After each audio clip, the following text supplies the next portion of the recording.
সিরাজগঞ্জের বেলকুচি উপজেলা নির্বাচনে দুই চেয়ারম্যান প্রার্থী সমর্থকদের মধ্যে ধাওয়া পাল্টা ধাওয়া সংঘর্ষে আহত আব্দুল আলিম চিকিৎসাধীন অবস্থায় মৃত্যু হয়েছে। এ ঘটনায় চাঁদ মিয়া, আবুল ও রাশেদ নামে তিনজনকে আটক করেছে পুলিশ।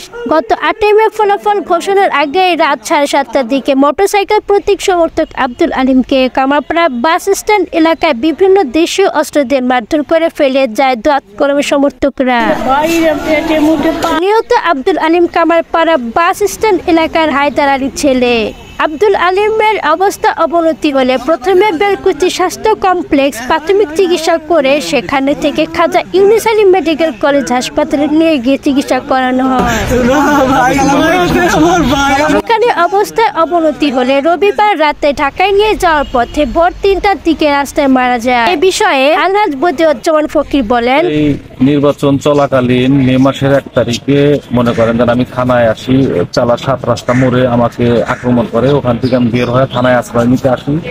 ওই সময় আমার প্রতিপক্ষ প্রার্থী ইঞ্জিনিয়ার আমিরুল ইসলাম দোয়াত কলমের প্রতীক, উনি মনে করেন থানায় এসে আমাকে মনে করেন যে পুলিশ ও জনগণের সম্মুখে সে ডাইরেক্ট বলছে যে বডি ফকিরের রক্তদাহলি খেলতে।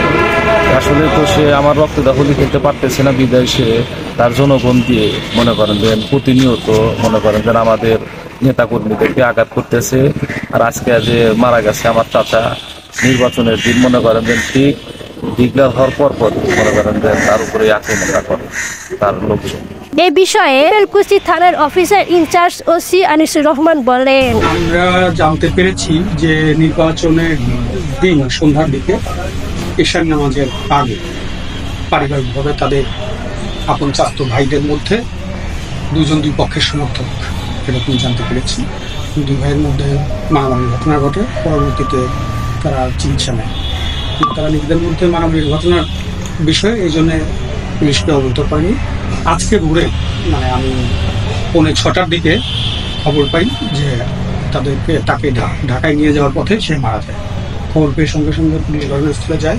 ঘটনাস্থলে যেয়ে মৌখিক অভিযোগ যতটুকু পেয়েছে তার ভিত্তিতে প্রধান অভিযুক্ত সহ 3 জনকে আটক করা হয়েছে।